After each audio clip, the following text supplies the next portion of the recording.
notice this because there is a man who has sitting for a long time together with his wife, actually, although she was never elected. That was Ruben Acosta, or as his wife said, Dr. Ruben Acosta, a title he had earned. He had earned in the home, I think. He was a volleyball president for 24 years, and he was one of those presidents who really know how to secure your power and benefit the most from it. He introduced a rule that in order to save money for agencies, all FIVB representatives that signed a contract, sponsor contract, marketing contract, could keep 10% as a personal commission. That was one rule he introduced. And then he introduced another rule that the president of the FIVB signs all contracts. And that was, of course, a very good arrangement for him. But yet it was not so good, perhaps, that it was seen by everybody. So he has actually also been convicted for falsifying the 2000 and 2001 accounts for the FIVB in order to hide a special profitable year with where he had a 8 million Swiss franc bonus. This was hidden, and the auditors noted that it should be more transparent, and then the auditor's note was simply removed from the accounts before it was presented to the General Assembly. Also, they did not trust so much in the General Assembly's ability to handle very big figures. So, but this is illegal even in Switzerland. He also bought Villa Epalinges. He said, okay, he and his wife thought now that we need a new headquarter for the FIVB, and he bought Villa Epalinges. The funny thing about this, it was actually owned by his father-in-law, by Malou's father, who had also moved to Lausanne. And it seems that by the time they signed the sales contract, the father-in-law had been dead for some days. So you might ask why this arrangement. It could be to save some taxes after the passing of the Malou's father. When some people started questioning his way, he made a very, very nice ethics code. And if you look carefully through that ethics code, which they don't have anymore, I must say, you can see that there was one very important rule, is that if there were any person from the volleyball community who criticized the sport or its institutions to what he called volleyball alien environments, such as the media or people outside volleyball, the president could suspend them and demand the exclusion at the General Assembly. And this was used against quite a few merited volleyball leaders, senior volleyball leaders who had worked voluntarily for decades. Now, in 2002, Mario Geuchmann from Argentina was hosting, together with his federation, the World Championships, and started raising these questions. It was probably not a very wise decision, because the year after, not only Mario Geuchmann, but also the whole federation and all its players were suspended or excluded from the Volleyball Federation, and all ways of repairing this, all transfer fee rights, all this, it was just declared null and void by FIVB. In 2004, the IOC made a devastating report, but they shelved it as soon as Acosta pulled out voluntarily from the IOC, referring to his age and his priorities for volleyball. And in 2005, we gave Geuchmann the Play the Game Award because of the many cases of corruption and mismanagement he could document at our conference in Copenhagen at the time. Now, in 2008, finally, Acosta withdrew and was replaced by a vice president who had been loyal for many years, the Chinese Ji Zhongwei. Nobody expected really anything to happen, but it certainly did. Something happened at least. I have seen the minutes, the secret minutes, of course, of the board meeting in April 2009, and I'm not going to read it all aloud, but because the time doesn't allow it, but to put it in one word, the board was very embarrassed about what they had allowed to pass. And they also documented that once again, a whistleblower at Play the Game can be accused of anything but exaggerating. These terrible whistleblowers we invite, they never get the full picture, they never get the whole truth. The truth is always worse than they have claimed when we get the documentation. This is not the first time. And so he didn't run away with $25 million, as Geuchmann had said. No, he got away in his last 10 years of his presidency with $33 million. That's quite a bonus for being a self-sacrificing voluntary leader. Now, to bring you to the tragic part of the story, Mario Geuchmann today lives in Buenos Aires. He's, of course, stripped of all positions in sport and has been that for long.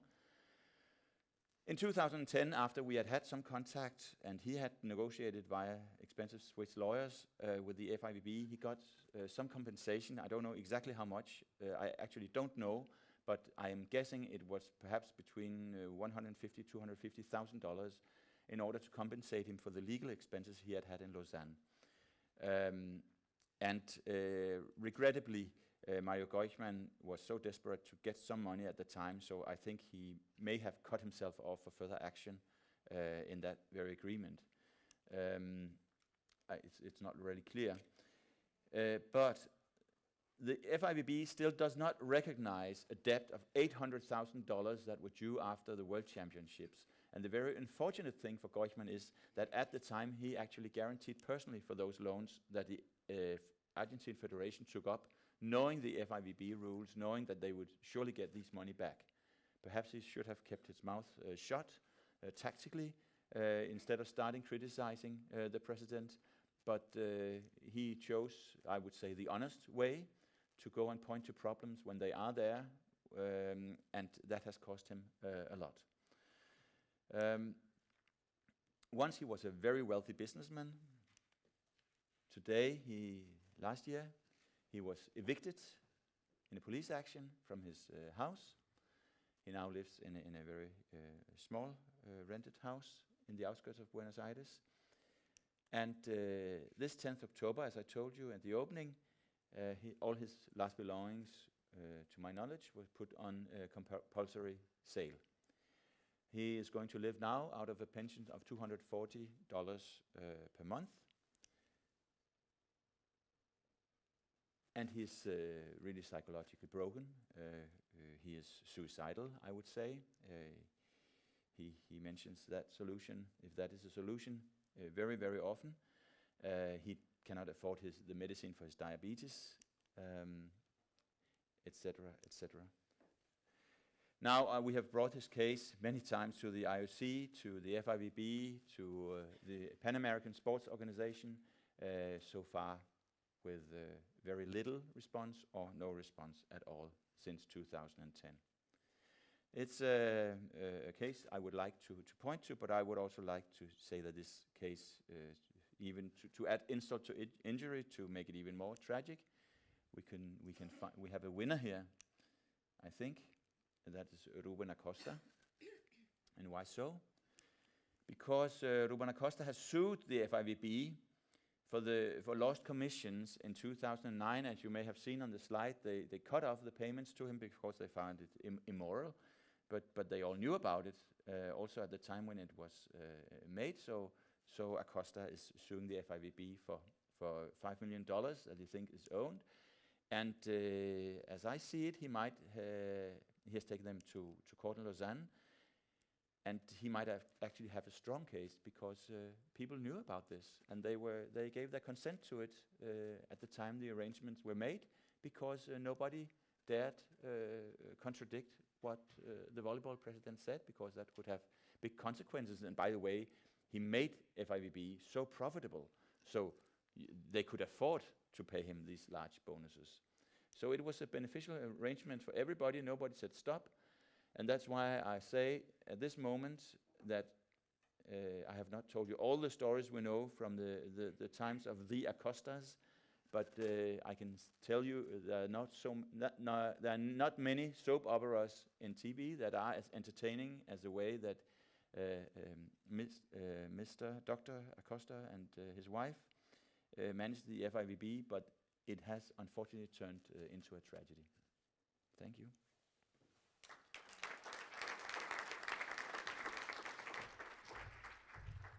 Thank you, Jens, for this sad story, sad but true.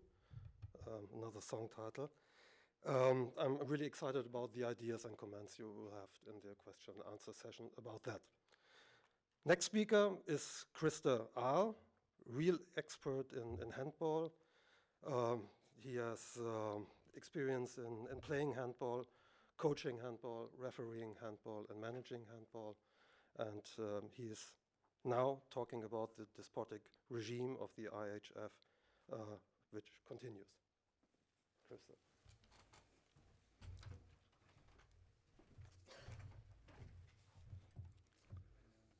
Well, first, before Michael starts his stopwatch, I need to give one little explanation. I'm really a rather positive person, so I would much prefer to talk about, reasons for possible problems, and above all, how we go about resolving them. But, Jens, when he gets stubborn, he gets his way in the end. He said, no, he said, I can give you a minute at the end to do that. But first, you have to spend basically your 10 minutes of telling the horror story from the last 4 years. So here we go. 4 years ago, at the conference in Coventry, I offered an insider's view of how the president of the International Handball Federation had abused his position in a variety of ways. I was commenting about dictatorial methods, financial mishandling, and personal gains for the president, disputes with WADA, and a regime generally characterized by coercion and a lack of transparency. And as the real highlight, I told a story about how the president himself, together with Sheikh Ahmed of Kuwait, played a key role in having Olympic qualifying games manipulated. As president of Rules and Refereeing, in the end I had some success in getting the correct teams qualified for Beijing through the Court of Arbitration for Sports. But it also meant that after 32 years, my time in the IHF was over. At the IHF Congress in 2009, the president made sure that I was not going to be re-elected. Soon after his own re-election in 2009, the president instructed the IHF Council to vote in favor of his proposal to change his own position from an elected official receiving an honorarium of 30,000 Swiss francs annually to a full-time president with a salary of $500,000. This also gave him the excuse to move his office from Cairo to Basel, where he's now personally controlling all IHF communications and activities. These changes were never endorsed by the IHF Congress. But it was easy to get the IHF Council to go along, as he also increased their remuneration by an average of 500%. They now get amounts which for many of them are small fortunes, which they could never risk by going against the wishes of the president. The total amount of payments to the council members exceeds the budget for IHF development aid. The president also found other ways of ensuring his personal enrichment. He arranged with Sport 5, the holder of the IHF TV rights, to give him a personal services contract for 600,000 euro, an unethical arrangement that even got the IOC president Roget to condemn the action in public. But this was still a small matter in comparison with the accusations surrounding those same TV rights for the next period. The president's main collaborator at Sport 5 had in the meantime left to establish UFA Sports, and suddenly UFA's bid was the highest one, to everyone's surprise. The handling of the supposedly secret bids caused the authorities in Germany to start a criminal investigation involving police search in the homes and offices of both the president and the UFA boss. It first seemed that the president had been too shrewd to leave any damaging paper trail. But just recently, a Swiss court ordered additional documents released to Germany, dismissing appeals from the IHF president. So the matter perhaps will finally become unraveled in the court in Hamburg.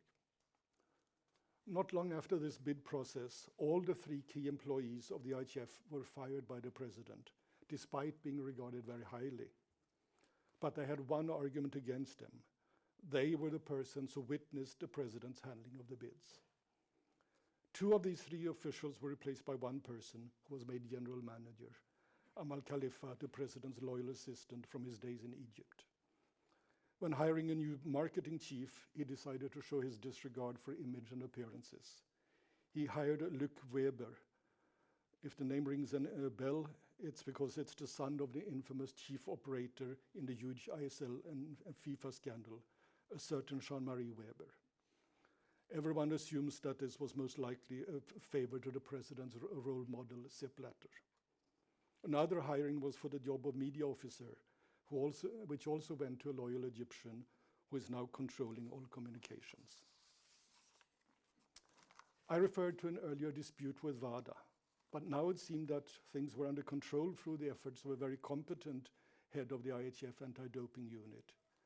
But this person was too much inclined to follow WADA regulations, such as correctly keeping the plans for testing secret, when he kept refusing to share this confidential information with the president. It was soon time for him to be fired.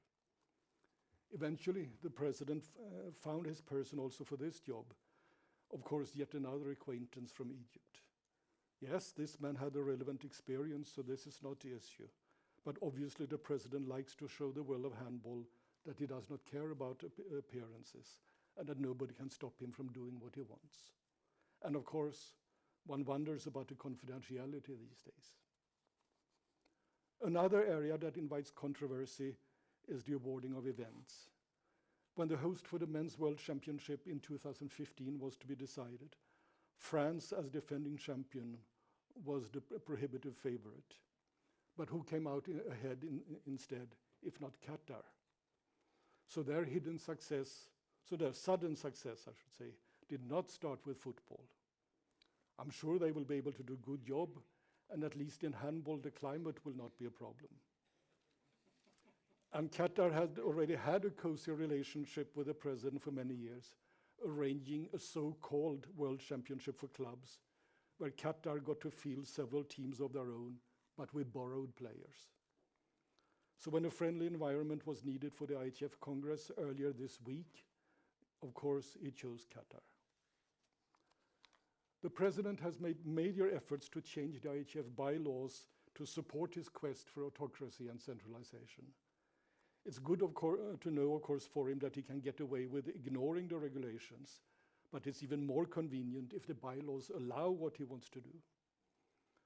Most important decisions, including financial matters, can now be handled without involving the council. Continents and national federations find that they have lots of duties, but very few rights. The clubs are not even regarded as stakeholders within the handball family. Recently, some of the very top clubs in Europe took the ITF to court as the ITF refuses to negotiate about critical issues, such as the competition calendar and the compensation to clubs for releasing their players to IHF events. The president simply unilaterally dictates what the clubs get. If they care to disagree, then the answer is that they get nothing. The president has had two loyal followers, Vice President Roca and Treasurer Sola. They may not have a lot of influence, but they provide a good cover. Earlier this year, the treasurer, a Croatian banker, found himself arrested on charges of fraud, embezzlement, and money laundering. After a few months, he was released, and it's unclear if the matter has been closed and or if it remains open. But it should still raise serious questions about his continued suitability for a position as IHF treasurer. However, if you did not already know it, you should not be surprised to learn that the president and his closest collaborators were all re-elected for 4 more years earlier this week, without anyone finding it even worthwhile to try to oppose their candidacies. If you are loyal to the president, then you have the vote secured. Incidentally, the result of the votes for the presidency was 150 in favor and 4 against. Rumors have it that some who clearly wanted to have shown at least a symbolic vote against were worried about doing so for the lack of confidence in the confidentiality of the voting in Qatar. What I have conveyed to you here today is indeed a sad and discouraging picture, which will make it clear how serious the governance problems can be in an international federation. And it illustrates that there are really fundamental reasons why these situations are so difficult to resolve once they take root. On the basis of these observations and my overall experience, there are now 5 points that I would want to ponder on the table for our panel later on, or perhaps especially for questions or comments from you in the audience. First, one vote per country looks like a sound basis for democracy, but it may only be an illusion. It can amount to camouflage for a dictator who will easily be able to take advantage, especially if the vast majority of the member federations are uneducated, uninformed, and unaware of the support that they should have the right to expect. Handball, as you know, has its traditions and continued strength in Europe. Only 2 or 3 countries in each of the other continents are competitive internationally. But we have 150 voting member federations from these other continents. Second, an international federation should not be allowed to limit itself to essentially being a business spending Olympic revenue and TV rights money mainly on organizing world championships and a few symbolic competitions in the continents. There must be standards also for the development efforts, and there must be basic requirements regarding the statutes for decision-making, budgeting, and accounting. Enforcement is possible through decisions on access to Olympic revenue, and above all, to continued inclusion in the Olympic Games. As we have seen, serious threats from the IOC can be effective, but are regrettably very seldom utilized. Third point, access to information about best practices is great, but it only helps those who really want to change and improve. Similarly, self-reporting, as I have observed, is just as hollow as the notion of democracy for those who want to conceal and mislead. Genuine external monitoring is what is needed. Support is, of course, also needed for those who want to affect change from within, which includes mechanisms for the protection of whistleblowers. Some form of overarching agency with a mandate is desperately needed. Fourth, to achieve reform of FIFA, as we discussed here this morning, is critical, but not just for FIFA and the world of football. The state of affairs at FIFA and the attitude of its president have sadly made it a negative model for other organizations and federations. Or at least it has created an excuse for others who think that their practices are not really so bad if they compare with what they hear about from FIFA. So a cleanup at FIFA would indeed have a multiplier effect. Frankly, in some ways, I think the same can be said about the IOC. And finally, apropos precisely the IOC, its obsession about autonomy against political influence is, as I see it, hypocritical and can become an excuse for discouraging legitimate forms of oversight and influence. Media really need to increase their focus on governance and anti-corruption, and sports fans need to become more engaged. And we have someone on the panel here who can pick up on this. A special responsibility must be assumed by sponsors whose concern about image must be mutual. And of course, non-governmental watchdog institutions need to remain vigilant. With that, I thank you very much for your attention tonight.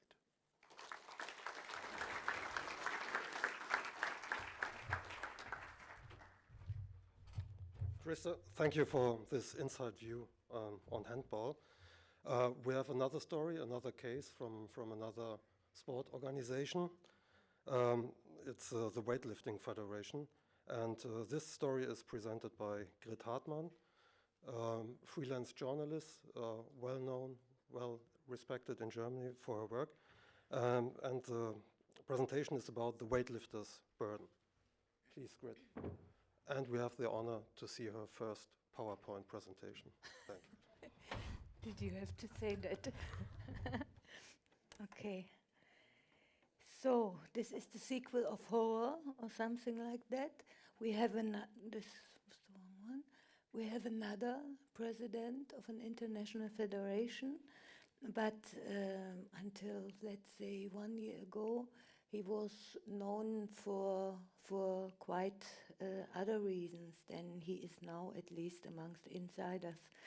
Nearly 3 years ago, for instance, in February 2011, the Hungarian president of the International Weightlifting Federation, IWF, gave quite a spectacular performance. At the European Union Sport Forum during the general debate, Tamas Ayan grabbed, as reports described that episode, the mic for a warning. I urge you to take this issue seriously, he demanded. The issue was corruption in sport. He was quoted with quite remarkable sentences for a sports leader. Corruption exists on every level in sport, even in the handling of doping tests. Sport will never overcome the problem without help from the outside. But there was a catch in Ayan's anti-corruption statement in that hall crowded with politicians and sports officials. Exactly 4 days prior to that performance, IOC President Jacques Rogge got mail, a complaint regarding the financial management under Ayan's reign, undersigned by a new generation of 11 weightlifting officials from Europe and the US. Quote from that complaint, Tamas Ayan had a hidden fund at his disposal with no control whatsoever on his use of the said funds. At that point, 2 years had been gone by with several requests towards Ayan to clarify one simple question. How an amount between at least $5 up to $9 million was spent. The amount was part of the IOC funds, which had been allocated to the federation since 1992, weightlifting's share of the marketing income from 5 Olympic Games, altogether more than $23 million. Up to 2009, the bigger part of that money, the lion's share of IWF's fortune, wasn't even part of the official balance sheets. Ayan, of course, presented financial reports to the congresses, but only thin lists of revenues and expenses on 3 pages. With the newly elected president of the European Federation, the Italian Antonio Urso, the culture of silence in Ayan's kingdom changed. Urso was aware of the real contributions the IOC for the Athens and by the IOC for the Athens and the Beijing Games. He was the first who dared to ask within the executive board why these millions did not appear in the official balances. In fall 2009, a newly elected internal auditors committee insisted on carrying out a serious audit for the next financial report Ayan delivered, a mission impossible. When they came to Budapest in Ayan's office, all the books were in Hungarian and nearly no original documents, no invoices, etc. pp. Were presented. However, Ayan had to give information on the IOC millions. The result of that inquiry, the official reports only showed the revenues and expenditures for one bank account in Budapest. In Switzerland were 2 more bank accounts. That fact alone, if it happened in the normal world and not in the world of sports, would constitute a criminal case, of course. For years, Ayan produced false financial reports, a felony under most laws. For the Swiss bank accounts, strange enough, not the treasurer of the IWF had signatory power, but exclusively Ayan. More than 16 million were hedged there, the funds from IOC. I will not bore with the detailed math, but on the basis on dozens of internal documents, I have got nearly 100 documents. According to that case, it's completely safe to say that at least 5 million of the IOC funds are unaccounted for until today. They are missing. To quell the criticism, Ayan ordered 2 external audits. They begged the suspicion of fraud. Only for one Swiss bank account, the experts were allowed to look back until 1992. Not for the second one, the transactions there remained in the dark. Until then, Ayan just had hidden a lot of money. The rightful owners, the national federations, didn't know that they were richer than they thought. If everything were clean, would it have made sense that Ayan would continue to obscure the history of the finances during his reign? On the contrary, If he would have disclosed the entire situation, the suspicions would have been eliminated immediately. Nevertheless, Ayan praised these two external audits as clean bills of health. Both reports, that's a quote, confirmed transparency and found no irregularities.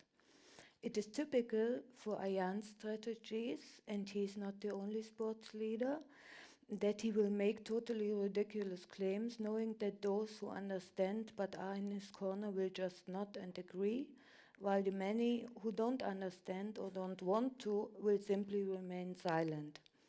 Of course, there had been some incentives for the bootleggers within the IWF. Until 2010, most of the board members were paid in cash. In some countries, that would be of interest for the tax authorities, of course. The federation spent nearly a third of its budget for reimbursements and for the staff in Budapest, including Ayan's son-in-law. The biggest item, Ayan cashes in for his honorary post $300,000 per year within a budget of approximately 3 million for the whole IWF. Ayan successfully pushed aside more questions by praising his good connections with the IOC. Only he, so he suggested, could guarantee weightlifting's place within the Olympic program. That was probably true. His federation, the world record holder in doping offenses, together with the UCI, I guess, was without an anti-doping commission, without women in the executive, and of course without a code of ethics or an ethics committee. And how did IOC's president Rogge deal with that 10-page complaint on the missing millions? The legal department declared that the matter was related to the application of the IWF statutes, therefore the IOC would not intervene. The case wasn't even referred to the Ethics Commission. But it was based on the Code of Ethics. The Olympic resources of the Olympic parties, it states, may be used only for Olympic purposes. Two officials, the Italian URSO and one of the internal auditors, challenged that IOC decision before the Court of Arbitration for Sport. The award, an award on jurisdiction only, was issued in June 2012. I have to simplify that, which is a nice read, since the judges used the opportunity to explain in 195 sentences why the court was powerless.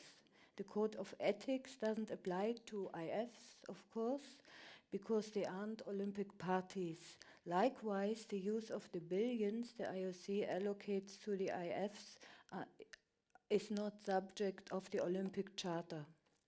A translation for that outcome, the autonomy given to the IFs includes the autonomy for corruption. I find it telling to contrast that with the athlete situation. So the World Anti-Doping Code, as a part of the Olympic Charter, the IOC binds the athletes worldwide. So the Code of Ethics, as a part of the Olympic Charter, the sports leaders grant themselves the freedom of fraud. The question to discuss is, why should such different standards be accepted? FIFA's reforms, of course, are widely criticized, but taken the whole picture into consideration and compared to other federations, FIFA's few reforms indeed set the bar high. Of course, IOC could assume responsibility and set a framework of good governance for the IFs as a precondition for taking part in the Games. Most IFs depend on IOC's marketing funds. The rod starts at the top, and that top is, in my opinion, still the IOC. Back to the weightlifters. At the Electoral Congress in last May, for the first time in more than 4 decades, Ayan had opponents, led by the Italian URSO.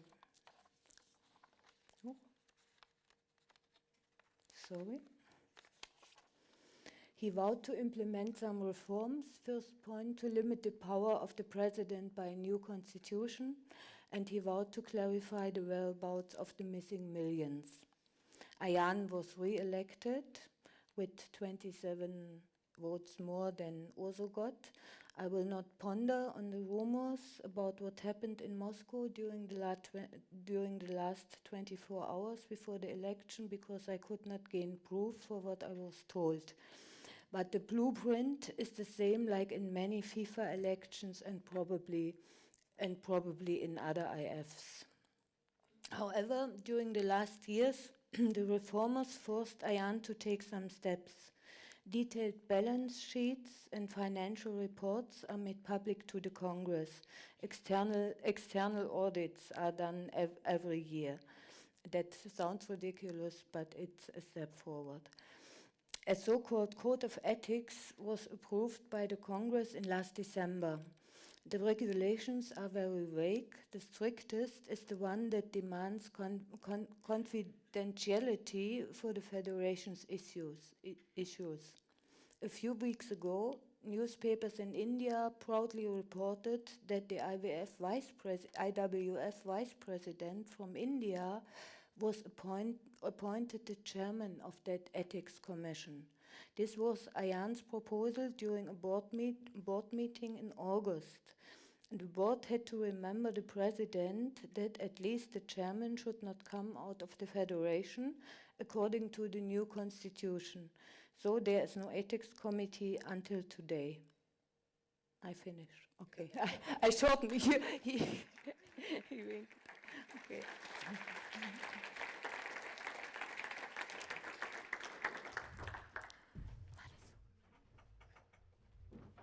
It was just a little bit over time, and I got signal from another speaker that it doesn't need all the 50 minutes, so it was okay. So now for something completely different, or maybe not.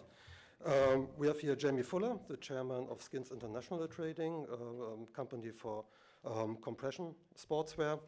And Jaimie is described sometimes as a man with a straight-talking attitude and with unconventional business methods. And really excited about your presentation. Thank you. Thanks, Michael.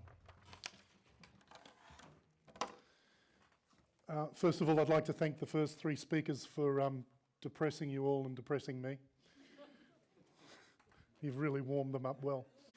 My name is Jaimie Fuller and I'm from Skins. We're a sportswear compression brand. We make product and we sell it. And like a lot of other brands, we're a commercial enterprise. Our primary goal is to build our brand and sell our products. And our products are compression products. They're base layer, but they're base layer and they're different. They perform a function on the body. And they use a technology called engineered gradient compression, which applies specific amounts of pressure on particular parts of your body to enhance your circulation. It's not as effective as EPO, but it has a significant impact on how the body performs and particularly how you recover. And what I'm talking about isn't bullshit, because we've got 18 independently produced, peer-reviewed tests that have been published in international journals such as the British Journal of Sports Medicine and the International Sports Science Journal. Now, look, that's the ad. That's the ad. And basically, our products make you feel like this.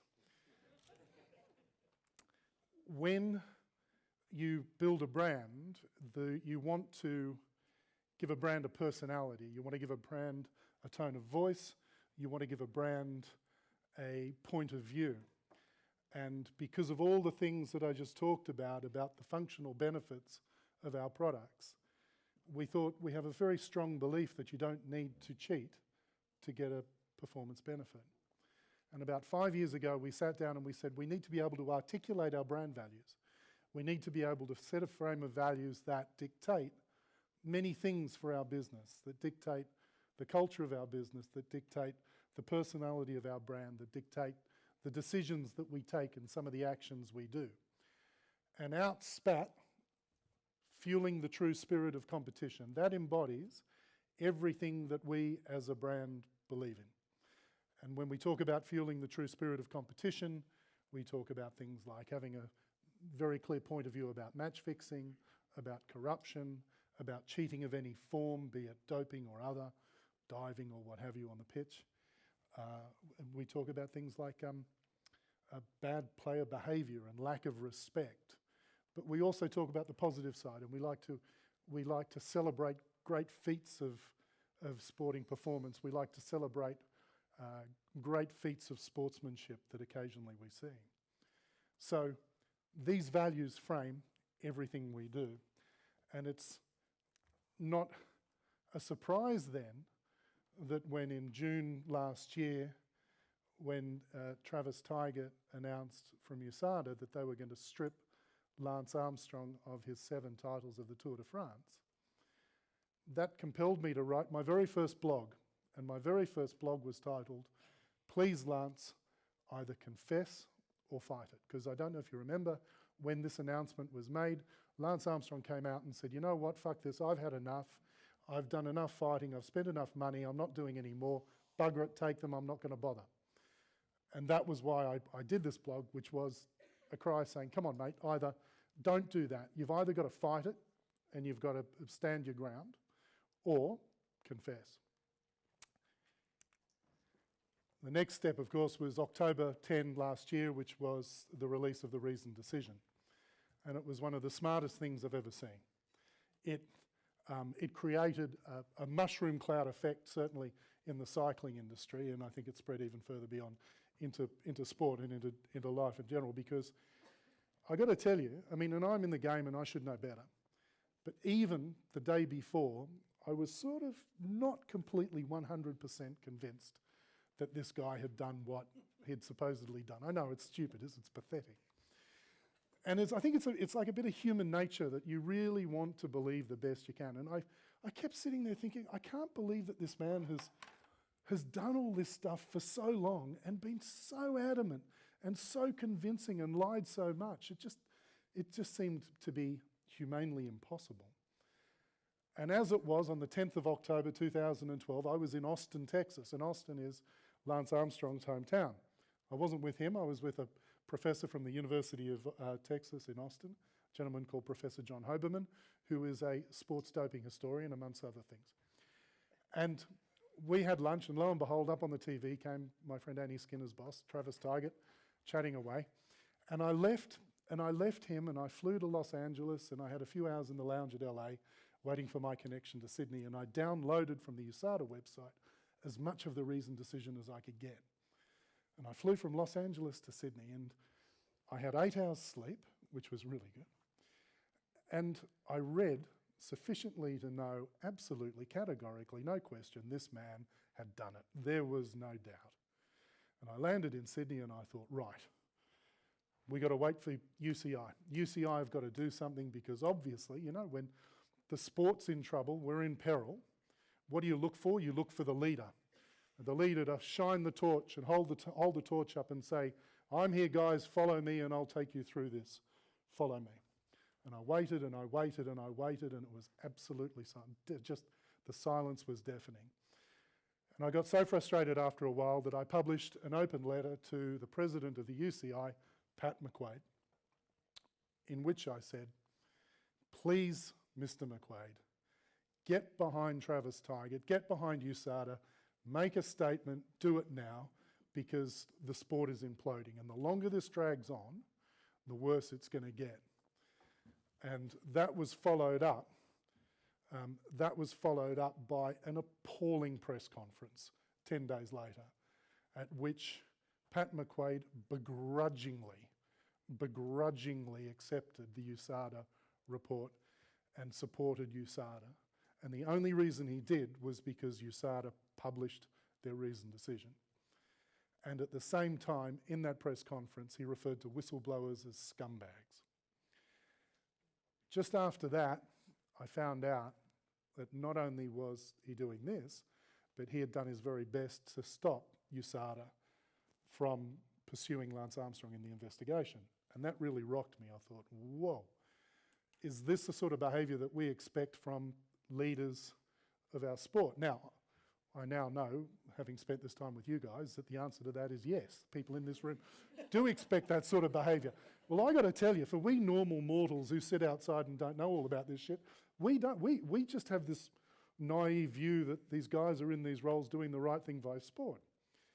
So subsequently that led to lodging a claim where we claimed a $2 million compensation from the UCI, from Hein Verbruggen and from Pat McQuaid. Now these two gentlemen had been at the helm of cycling for 22 years. This gentleman here still carries the title Honorary President for Life. And most of us know what's been going on over the last 15, 20 years in cycling and doping. I mean, it's just, well, I won't swear. My mother doesn't like me swearing. So we submitted our claim for $2 million, which I wasn't really, well, I say I wasn't interested in getting the money, and I wasn't. I even said at the time publicly that if we were successful, the money would be spent on anti-doping.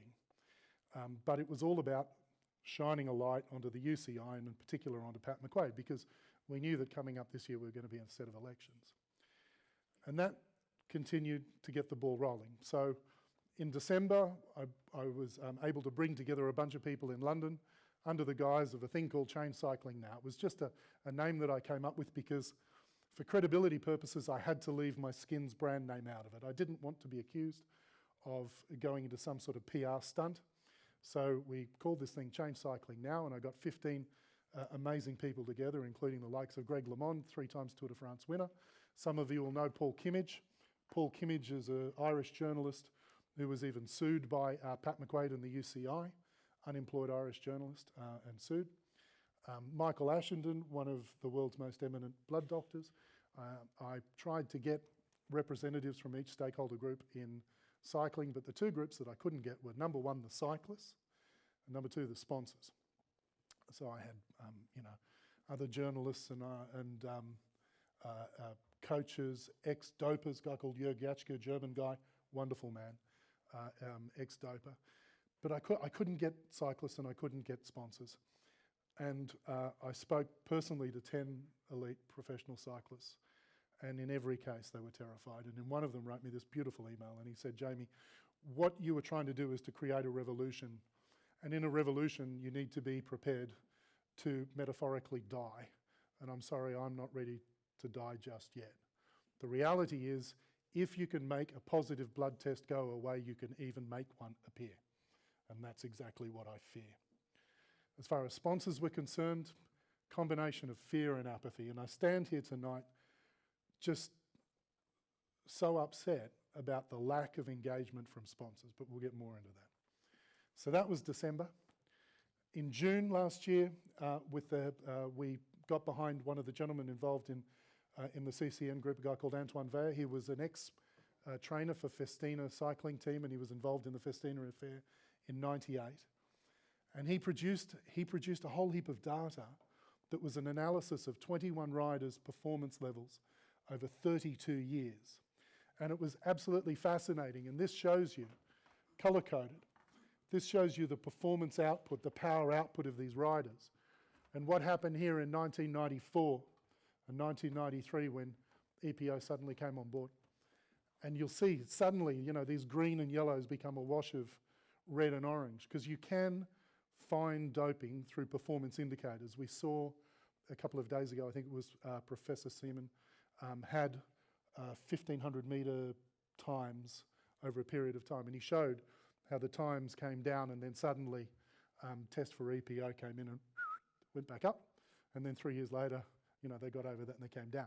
So the concept of using performance levels as a marker for doping was something that we thought was a great concept, which is why we got behind this and we published this magazine. Most of you will know that when you go to an election as an international federation, you have to be nominated by a federation. Within cycling, you need to be nominated by your home federation. Pat McQuaid is an Irishman, so he had to be nominated by the Irish Federation. So, June 15, we got together, prior to June 15, we got together with a bunch of Irish guys, and we were able to do a lot of lobbying within Ireland, which subsequently involved Pat losing his presidential nomination.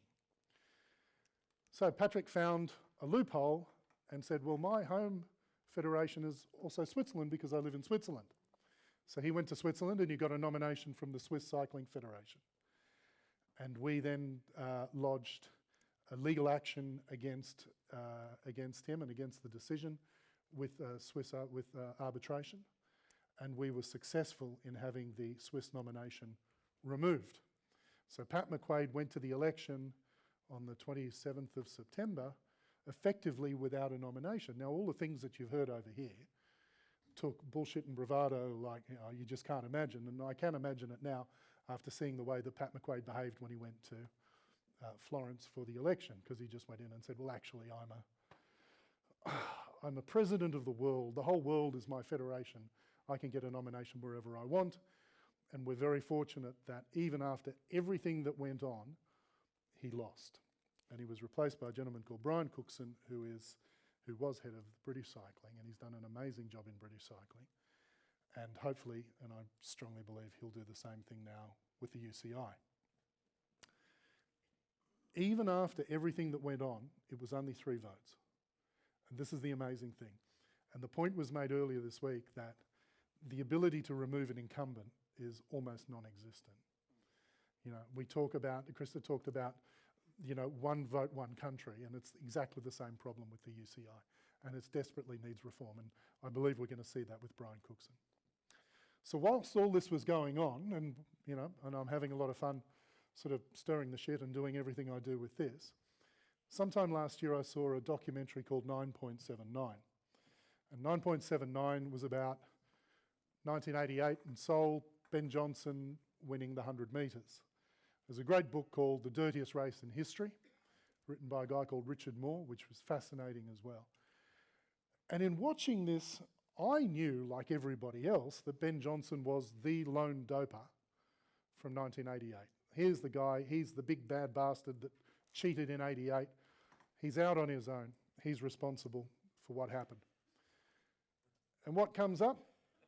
Of the 8 guys that start the race, only 2 of them have not been associated with doping. Robson de Silva in lane 1, Calvin Smith in lane 5. And when I say not been associated with doping, they haven't been caught. Doesn't mean they're clean. And I was staggered to realise my perception was just so wrong about Ben Johnson.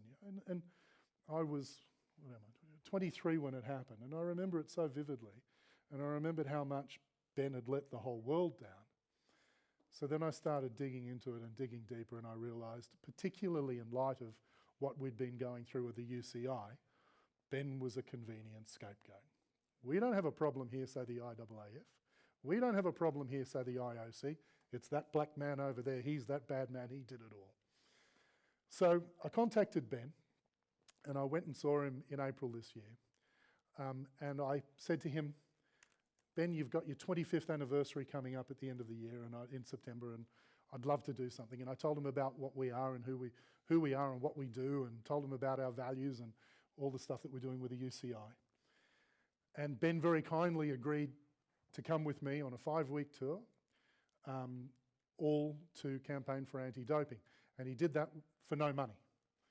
Cost a lot of money to put it together, but he didn't earn a cent. We paid his expenses. And it was really important. That was really important to me, because I didn't want, you know, the first questions that we were going to get from journalists were, oh, well, come on, you cheated 25 years ago, and here you are trying to make hay out of it and trying to benefit from it 25 years later. And we called this campaign Choose a Right Track, and it was all around 25 years is long enough. And Ben fronted it.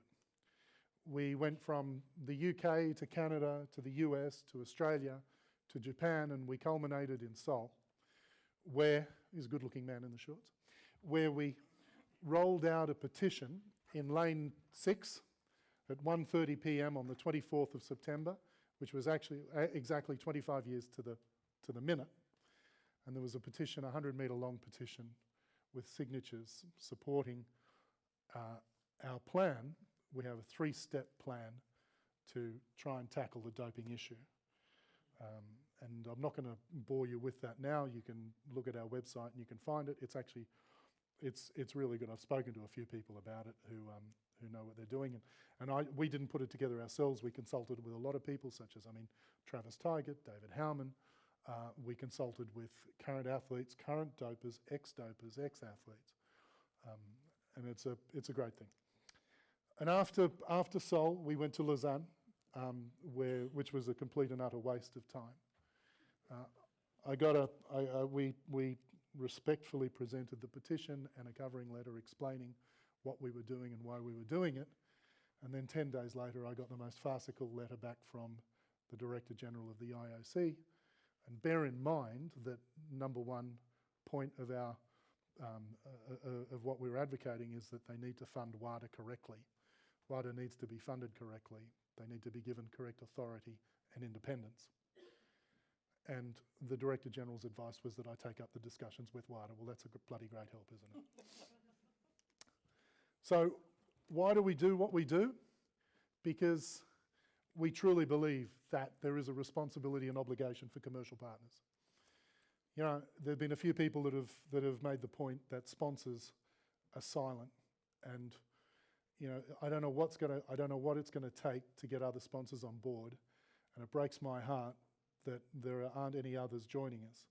Because as I said to some people tonight, you know, if these idiots, if these clowns ruin our sport, that directly affects the commercial opportunity for these brands.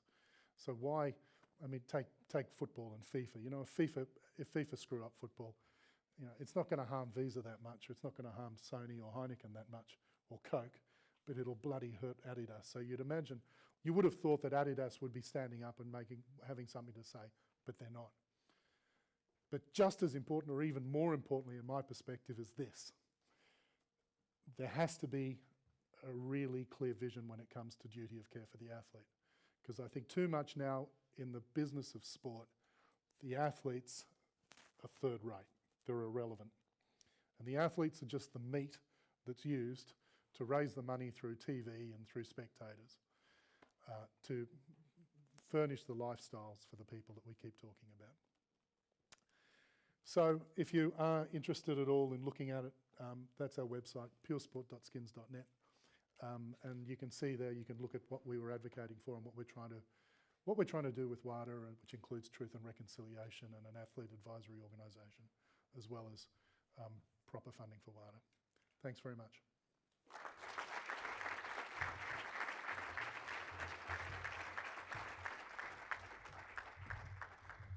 Thank you, Jaimie. Good to see that there are sponsors who are so actively involved and standing on the right side of the battle. We stick to the company side, and we have here Mr. Finn Hansen. He is Regional Compliance Officer at Siemens, and he will talk about Siemens compliance system, track record, and challenges, and hopefully we can learn from you. Yeah, thank you. Yeah, first of all, thank you to Play the Game and Jens for giving me this opportunity to tell you a bit about the Siemens compliance program, but perhaps more important about the change process which we have undertaken in the area of anti-corruption and compliance in general. Actually, we do use pictures like this to illustrate what we want to achieve, a fair competition and a clean playground. But having attended this session, we might consider getting other pictures. Now, Siemens, I can assure you, is not a sport organization. It's a hardcore for-profit company, so it's all about earning money to the shareholders. It's a global company, and we are present in more than 190 countries.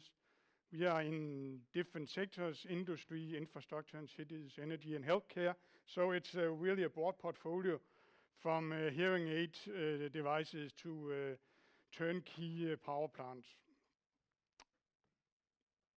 Revenue of almost 80 billion euros and 370,000 employees around the globe.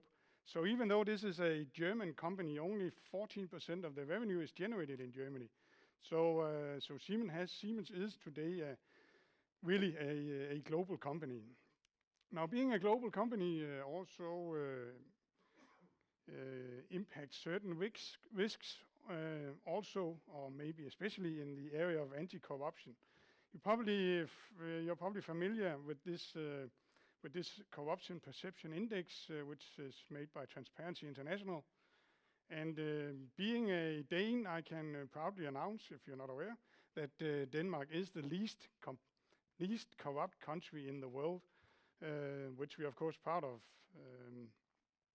So you are in the right place when we talk about anti-corruption.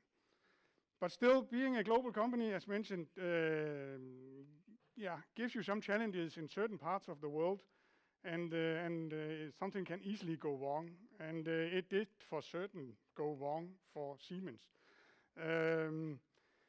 In 2007, the Big Bang occurred. Siemens was caught red-handed, being involved in what is up until now the biggest corruption scandal within the business world anyway.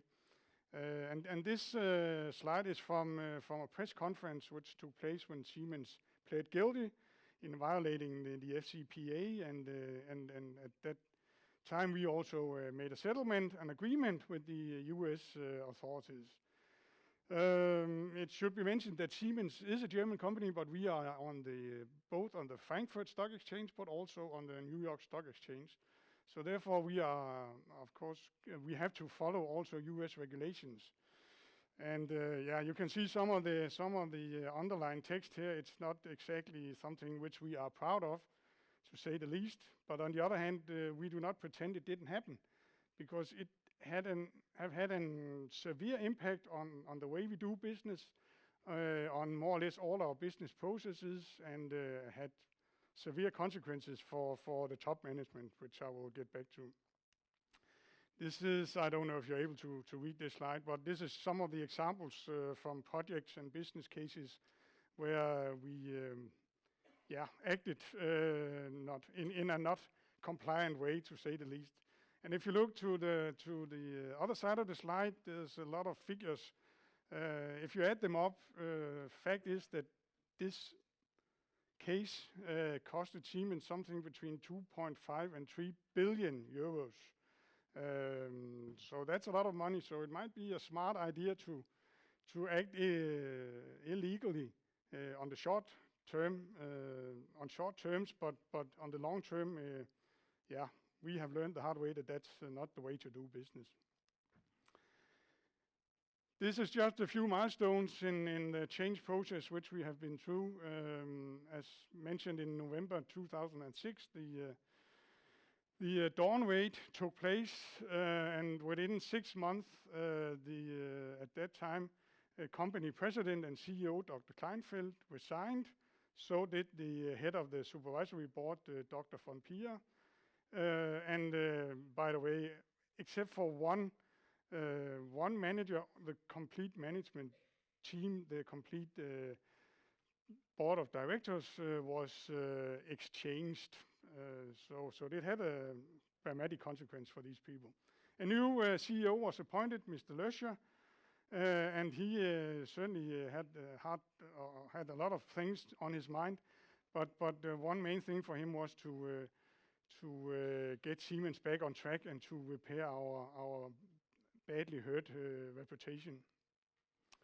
I think what is maybe worthwhile recognizing is that in September 2010, Siemens actually captured this #1 spot in the Dow Jones Sustainability Index in the area of anti-corruption.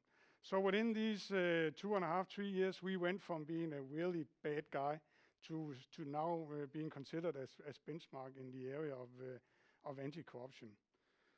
And how did we get there? Yeah, well, as mentioned, the first thing that happened was a complete exchange of the top management. We got a new guy on board, giving a completely different tone from the top. We had an independent investigation managed by the authorities, but financed by Siemens. Not cheap, I can assure you. We, within short notice, centralized all of our bank accounts. So from that point of time, all payments are, or all cash flow and all money flow is managed out of Siemens Financial Services. And this is actually quite important. If you want to have a comprehensive compliance program, you need to have transparency on your cash flow, on your money flow. You have to have control over funds in order to avoid that money somehow disappears out of the official systems and end up on accounts where they can be used for illegal purposes. So this is actually more important than many people might think. We implemented a comprehensive compliance program. I will show it to you in a short while. A compliance organization was implemented. 600 people is currently in the compliance organization globally in Siemens. Training efforts, a lot of tools. I will show you some of these tools, not in details, of course. But it doesn't end there, of course. If you want to keep on having a clean business, you cannot just implement a certain program and then sit back and feel confident that it will not happen again. It's an ongoing process. You have to keep on setting the tone from the top. You have to have your controls in place, and you have to exercise these controls, and you have to keep people alert, so to speak.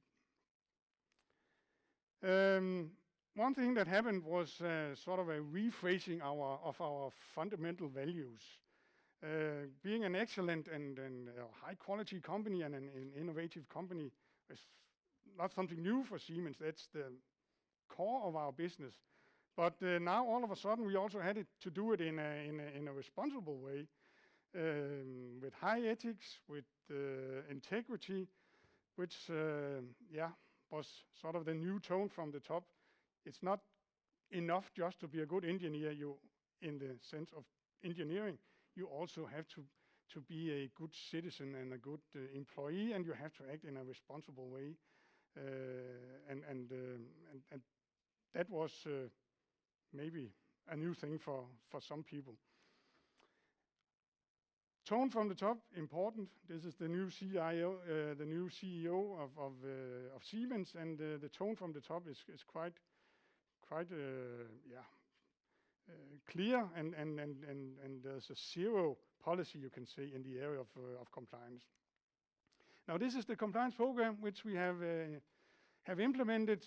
It's built on 3 pillars, as you can see: activities that should prevent anything from going wrong, activities that are there to detect if these preventive activities are actually working, and last but not least, activities that will come into force if somebody does not understand this, and if somebody for some reason violates our regulations. Of course, only if it's on purpose.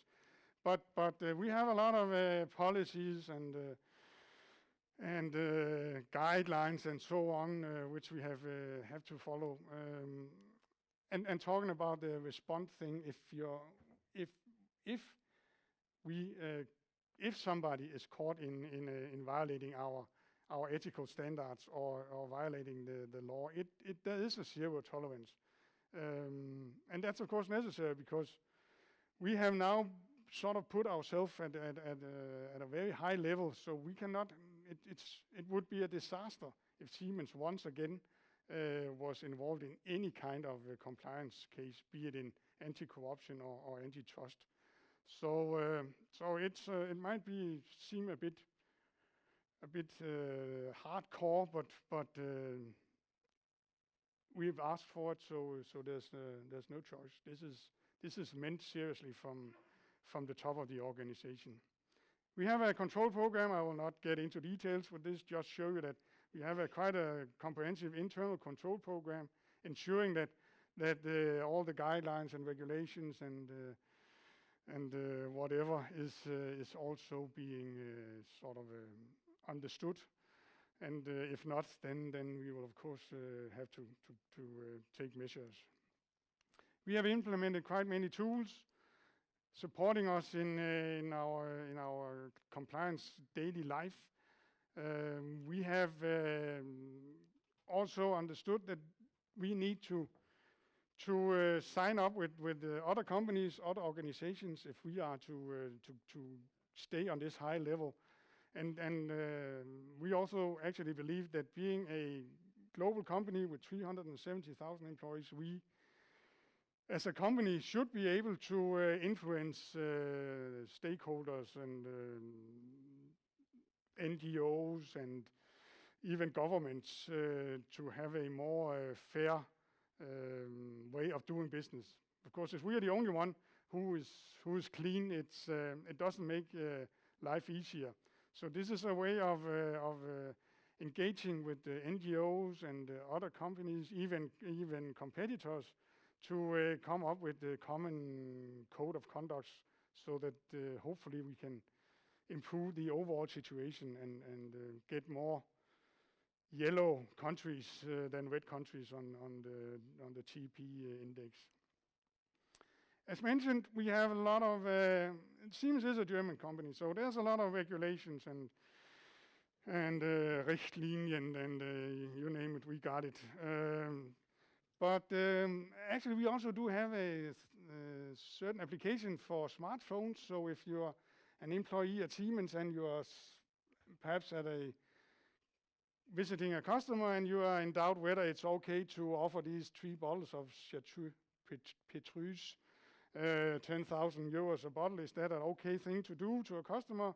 Should you be in doubt, you can take your smartphone and anyway get the headlines out of it, and you'll probably end up in the red area. But I think actually the most important thing, the most important slide is this one, because we are actually moving from a very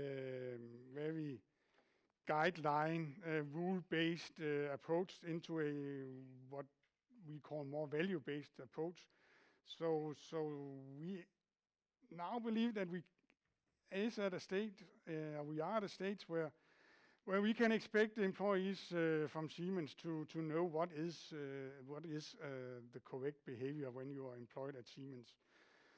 So whenever we have the opportunity, we show this to the employees, and it's also on many walls in the Siemens buildings. So if you are in some kind of activity where you are in doubt whether this is in line with our ethical standards, the first you can do in the morning is to watch yourself in the mirror, which for some can be quite horrifying actually, and it doesn't get better the older you get.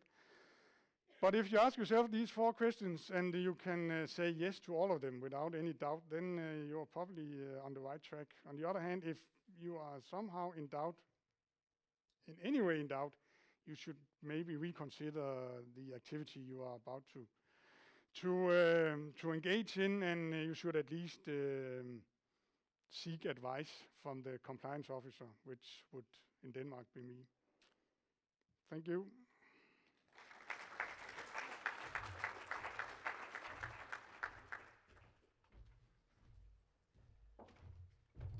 Perfectly timed, Finn. Thank you. And Jens just reminded me that there was a combination and cooperation between Siemens and our new IOC president, but it was at the darker times of Siemens and darker times of Thomas Bach as well, hopefully. Okay, we heard some case studies from sports and some case studies from the business world. Now we are coming to the politics, and would like to know what the politics can do. In this case, we hear about the efforts of the European Union in the field of sports governance, and the presenter is Monsieur Yves Losteque, the new head of the sport unit of the EU. The floor is yours.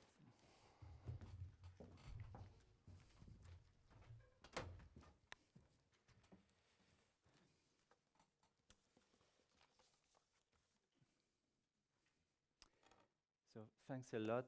Thanks for the invitation to participate to this Play the Game conference.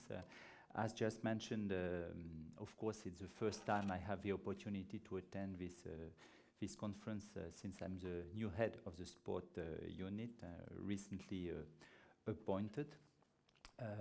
I'm not completely new in the field of sport because I used to work in the sport unit in the past. And I must say that 10 years ago, if I had been asked a question about governance in sport, I would have been in difficulty because it was a non-subject. We had a couple of subjects who were dealing in the European Commission. This was clearly not a subject. It was a non-issue. I think I would have been in difficulty in being asked to put a definition about that. Now I come back to sport, to the sport field 10 years later as a head of unit, and I discover that it's not only an issue, it's a key issue. It's a key issue for our policy in the field of sport. Just an example, just for the anecdote. During my first 4 or 5 months in functions, I've been, of course, actively working with the presidency in order to prepare a number of key documents. And yesterday, there was a last meeting of what we named the Working Party on Sport. This is the group of the council which is dealing with sport issues and which is preparing the Council of Ministers, which will take place in November. So a number of documents were discussed. And but traditionally in this ministers' meeting, there is one subject which is not, which is for a real discussion. Normally, these meetings are, I would say, relatively boring because it's just about agreeing on things which have already been agreed. So it's just about validating things which have been prepared at another level. But there is one subject which is always of more political interest, and for November, the subject which has been targeted is governance in sport, good governance in sport. This is the subject that the 28 ministers of sport of the European Union are going to discuss, and they will discuss about around 2 questions. First, are member states content with the speed of progress within the sport movement in improving governance and implementing good governance principles? First question. And secondly, what can governments do to this respect? So this is just a signal of the importance of this subject at European level now. Now, what is the position of the Commission in this regard? I had a nice speech which was prepared by one of my colleagues, and I read that the position of the Commission is well known. I'm not sure it is well known, but it is as following. And it was expressed in a communication adopted by the Commission in 2011 on developing the European dimension of sport. So this is a key policy document. When we are asked about the position, the sport policy of the European Union, this is a document where we have all our political messages and orientations. So what is stated in this document is that the Commission underlines that good governance is a condition for the autonomy and self-regulation of sport organizations. It's not a legal statement, I must say. It must be taken as a political statement. Why is it not a legal statement? Because it's difficult to give conditions to the autonomy of sport organizations. And this is a key point. The Commission and the European institutions respect and defend the autonomy of sport. And we avoid, of course, any administrative or political influence in this field.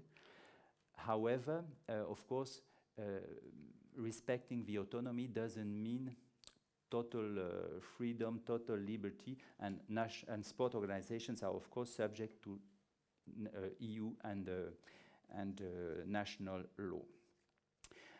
But in spite of this autonomy, we try to promote values, and we try to promote values. We try to bring the standards of sport organizations to the highest level required in the field of governance. For this, we have a number of tools. We have a number of tools to promote this good governance in sport organizations. Maybe one precaution, and maybe it's useful to insist a little bit on that. The the Commission recognized that there are different ways of organizing sport in Europe or in the world. And I remember 10 or 15 years, there was a debate on the European model of sport. And this notion has been deleted in our wording, in our communication, I would say. There is no one European model of sport. There are different models, national models, regional models, and we respect that. But in the framework of these different models, there are a number of principles which have to be respected. Some of them, you know them: democracy, transparency, accountability in decision-making, representation of interested stakeholders. I think that indirectly all these subjects have been touched. And I was about to use some langue de bois or some commission jargon to say that there is clearly a way for improvement in the sports sector. I think that after what has been said, it's no need to use this sort of language. We clearly see that there is some way for improvement. So concretely, because this is what I was asked to tell, what can we do? We have two sorts of tools: policy cooperation and also some support, some sort of support. First thing, and this is about political, at the same time, political orientations and support. Before, in the last years, we had a tool which was named preparatory actions.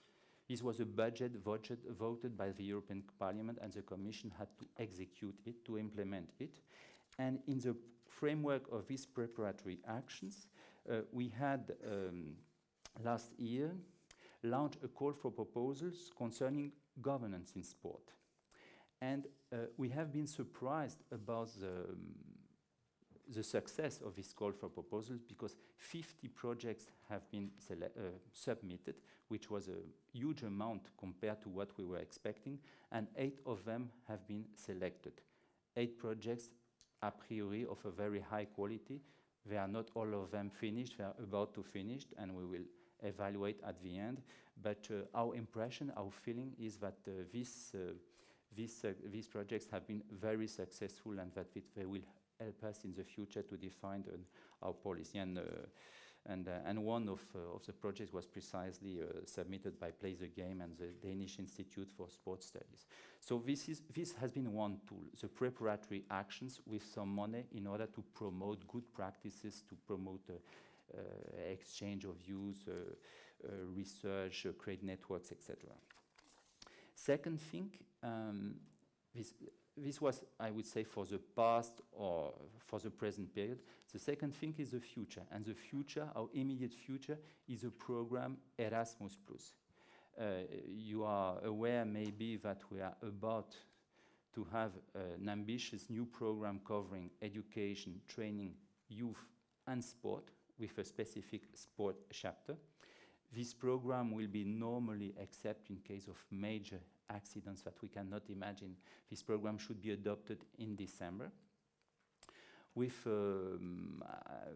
important amounts of money given dedicated to sport. I must say, we can always say it's not enough, but compared to the situation in the past, it's a great evolution and a great step forward. And within this Erasmus Plus program, within the sport chapter, we will have the possibility to finance projects on good governance in sport. Good governance in sport has been targeted as one of the 7 areas where we will have possibilities for financing. I realized that I forgot to use my PowerPoint presentation, so sorry for that. But you have... So I think that, yes, we were here more or less. We were here more or less because this was my third point. I was speaking about the financial support, but there is also some policy work which is being done.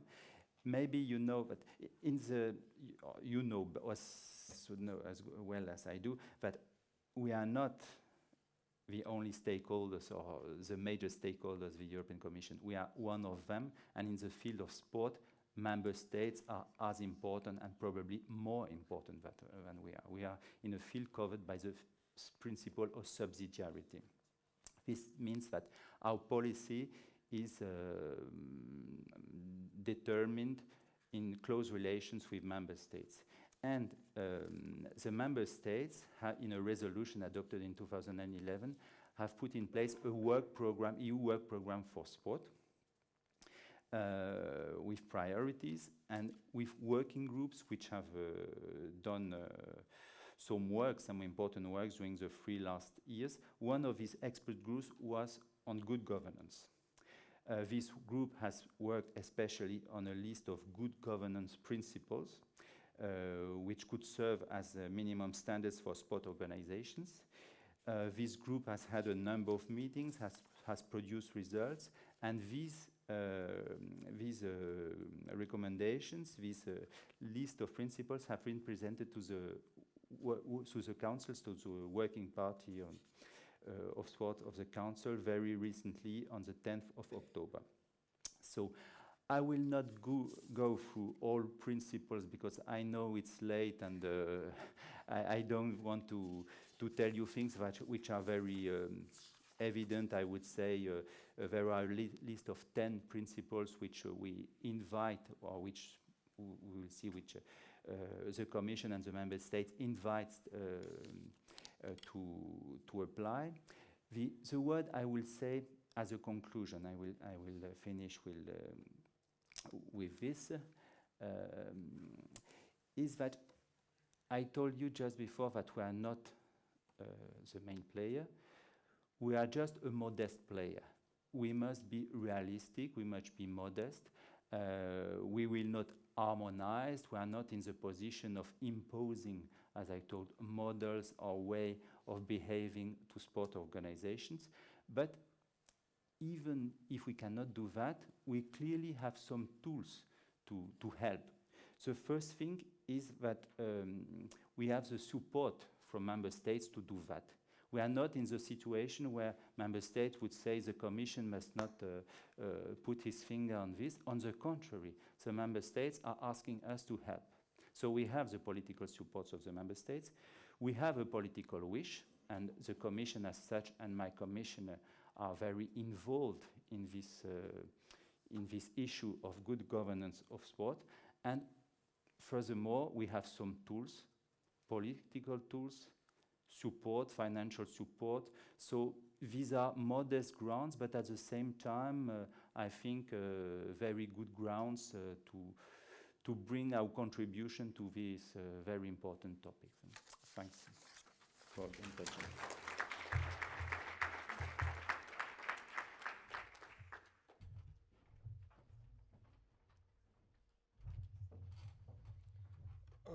A good panel on sport is not complete without having an expert in legal issues on sport. And so our last but not least speaker will be Richard McLaren. Since 1994, he is a CAS arbitrator. Not only this, he has a tremendous expertise in arbitrating in sports. And right now, he will present the remit of CAS in sports governance. Please, Richard. Excuse me.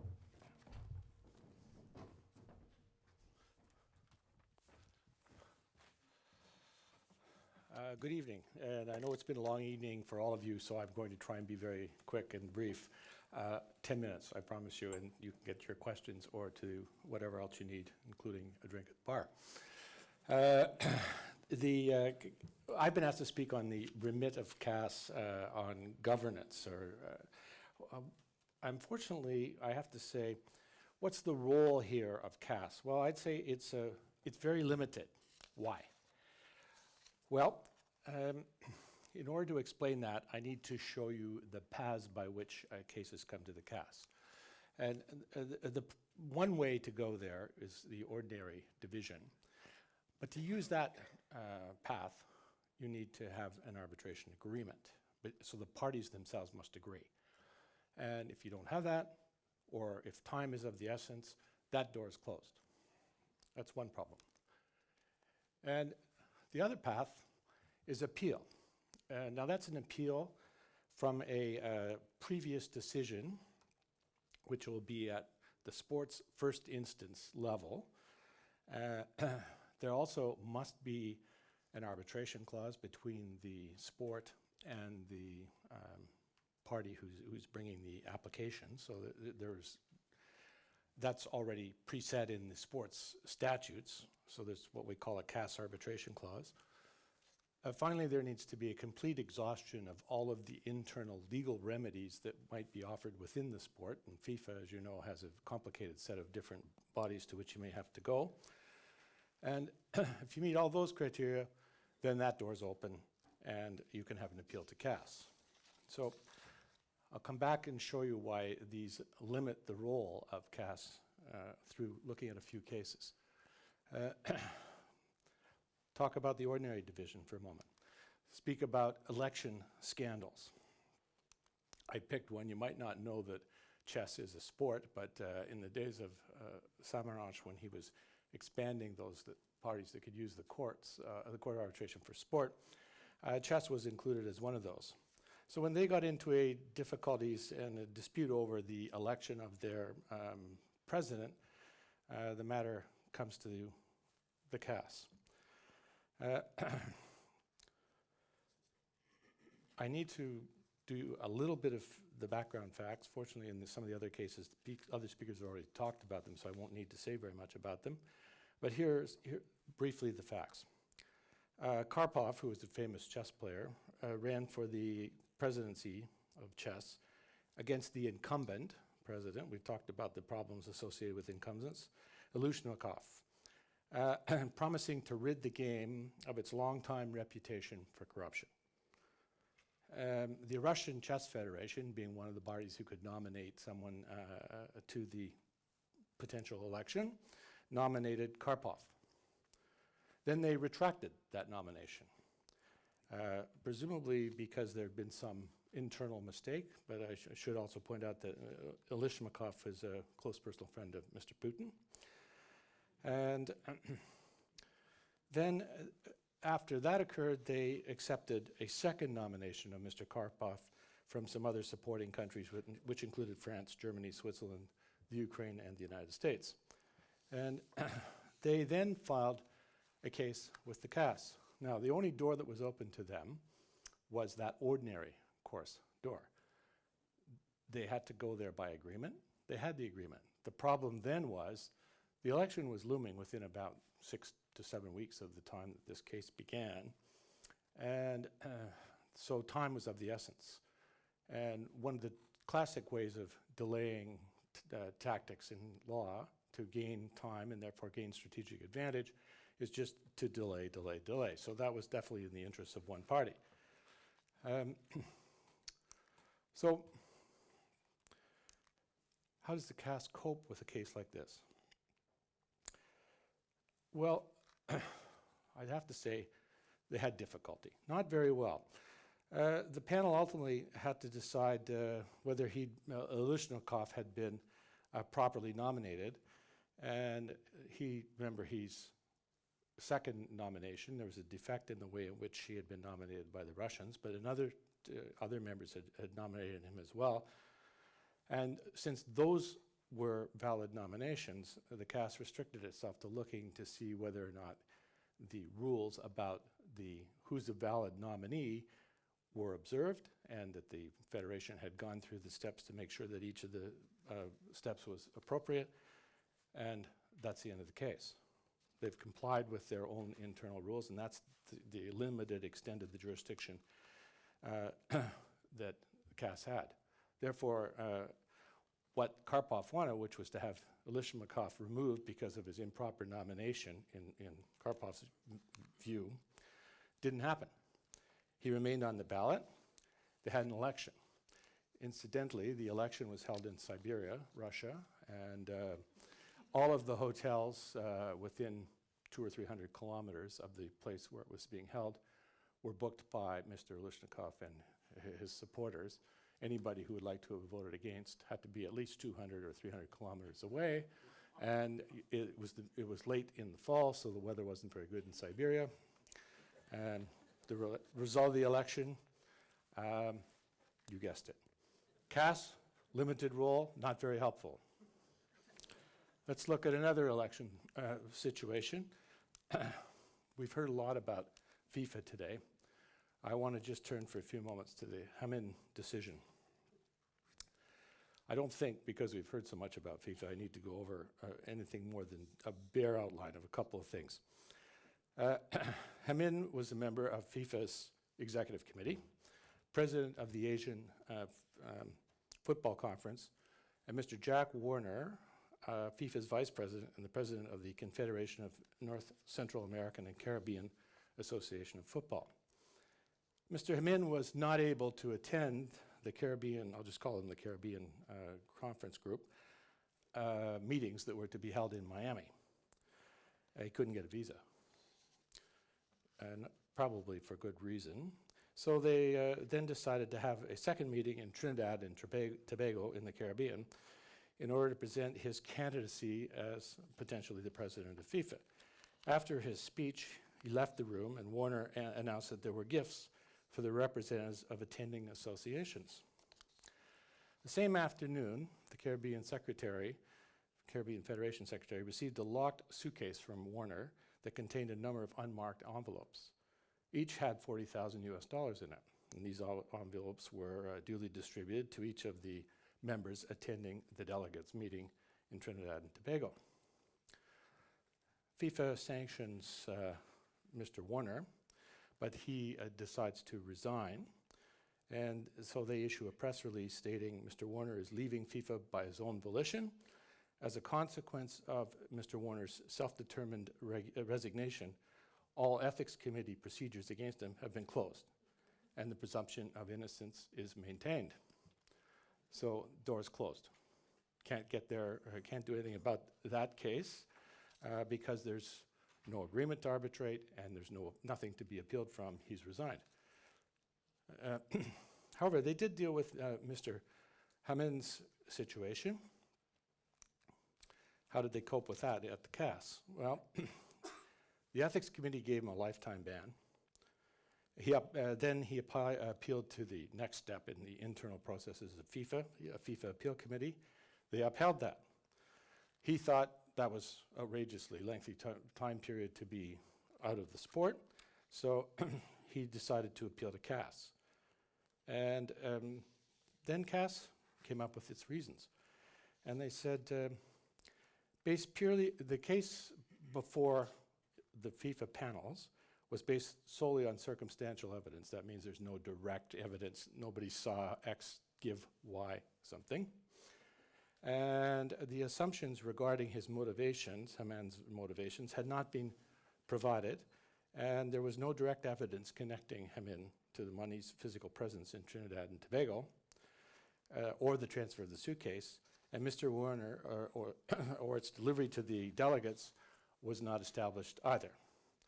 Result, there's no evidence to support the conclusion which the other two internal panels had arrived at. He's acquitted. Case dismissed. The FIFA wasn't too happy with that result and continued to investigate him, and then his own Asian Football Federation started to investigate him, and they issued a provisional ban against him, and eventually that led through a series of other steps to his resignation. How does CAS cope? Not very well with the situation. Let's look at organizational corruption. We heard a lot today about the World Cup bids that resulted in both Russia and Qatar getting the World Cup. I don't need to go over any of those facts. I think everybody's heard them completely and thoroughly throughout the day. There was a expose by the Sunday Times, which people have also heard of, so I don't want to repeat that. The essence of the situation there is there's an internal determination against 6 different members, and the appeals processes of the first instance in FIFA are used, and then there's an appeal to CAS. Now, so this is the second door, the appeal platform, and that's in the statutes of FIFA. They go to CAS. There's nothing remarkable about the cases. I just put the 3 names on the screen. because they are the three cases that CAS heard. The others didn't appeal, and CAS essentially, without really much further reasoning, upheld the decisions that FIFA had made internally. Let's turn to see how CAS does when it comes to organizational corruption, financial mismanagement. You heard from Gert Hartmann what went on in the International Weightlifting Federation. I don't, again, need to explain the facts. I think she explained them in great detail and very thoroughly, but I want to show you the limited role that occurs here. There's had been complaints, as she said, dating back to 1992, and so nothing could be done internally, it appeared. You heard a much better explanation of all of that than I can give. So the claimants here requested of the CAS that the matter be referred to the IOC Ethics Commission, not the Sports Ethics Commission, the IOC's. The IOC declined, naturally, saying, look, our international federations are autonomous, and they have the right to determine their own destiny, and we don't interfere. That's fundamental. It's part of the Olympic Charter. So there's no ordinary division agreement to go to arbitration. There's no decision to be appealed from, because this is all the internal machinations that Gerd very well explained to you. So there's no appeal door to open. So what do? Well, you try and go there indirectly. Here's what the claimants tried to do indirectly. They tried to say, well, this dispute was in connection with the Olympic Games, and there's a provision in the Charter that provides for arbitration by CAS. What does CAS respond to that proposition? The Olympic Games should not be interpreted as referring, this is interpreting the Olympic Charter now, referring to a broader concept such as the Olympic movement, of which Weightlifting Federation would be a part. The article in the Charter is restricted to specific events, like the recent Summer Games in London or the upcoming ones in Sochi, and therefore we have no jurisdiction. So the ordinary door is closed, the appeal door is closed, and some indirect way to get jurisdiction determined not to be available.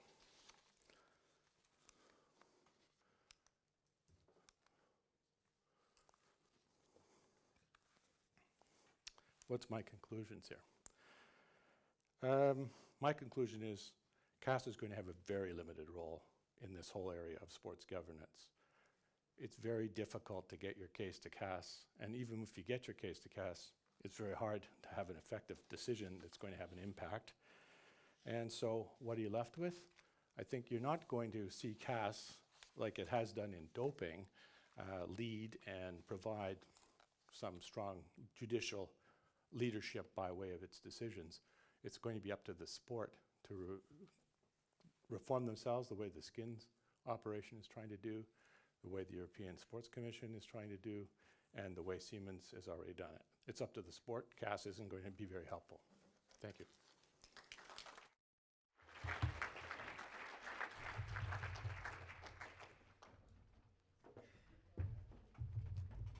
Thank you, Richard. So we are coming to the question and answer session. Now it's up to you. I think there will be some question, James, but I forgot, I'm German, there are some rules and Richtlinien. Before you start your question, please identify yourself and make your question as short as possible. Thank you, James.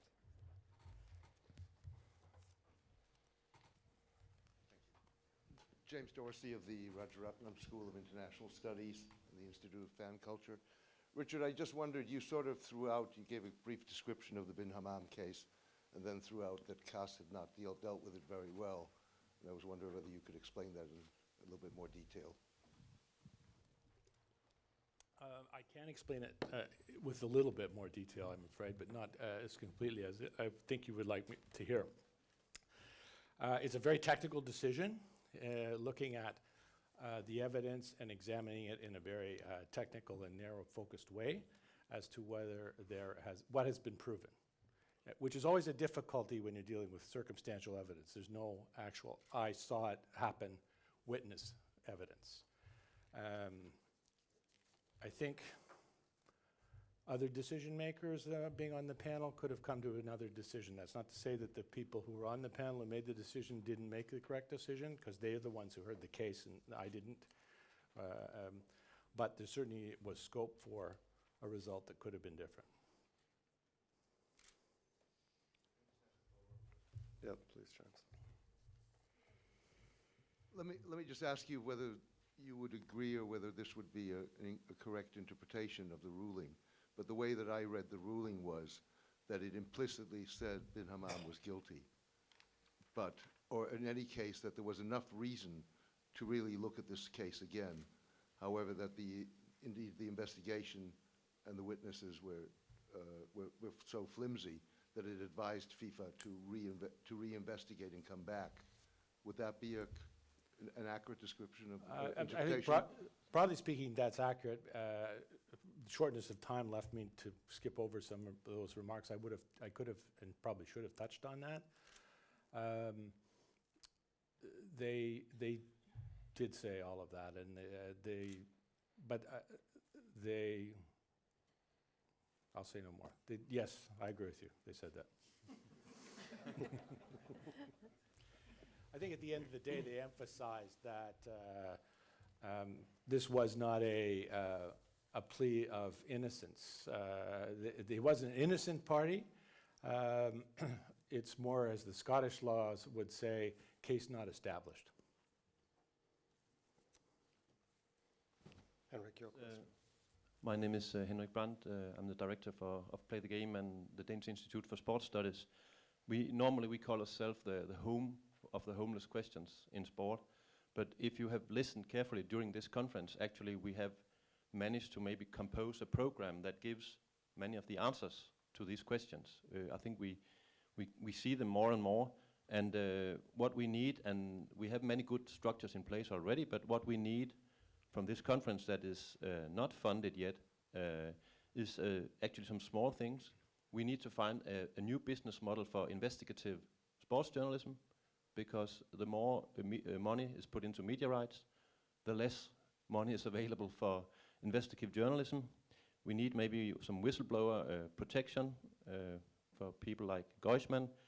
We need maybe some indicators like governance programs and tools so we can have inside and outside scrutiny. We need some empirical evidence in some areas like match fixing, database, how big is the problem, and things like that, which is public. Maybe we need some rewards for the good practices as well. We need maybe, that's not, doesn't need to be funded, we need athletes and sponsors to stand up, because they never do, they very rarely do. So who is going to fund this? Is it the governments and the European Union? So far not, but maybe it's coming. Is it the lotteries and the betting companies? So far not. Is it the sponsors and the suppliers? So far not. I was thinking about maybe what could bring us a long way, maybe 20% of Ronaldo's salary. But since he's not in the panel, I won't take him hostage for this. And then maybe it could be the commercial media companies, because maybe they could make a kind of soap opera called Life in an International Sports Federation, and the proceeds from that could go to fund these initiatives. But then I ran dry of further proposals. So then I would like to ask you in the panel if you have other good proposals.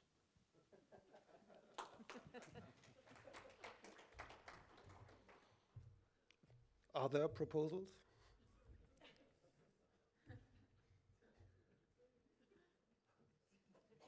I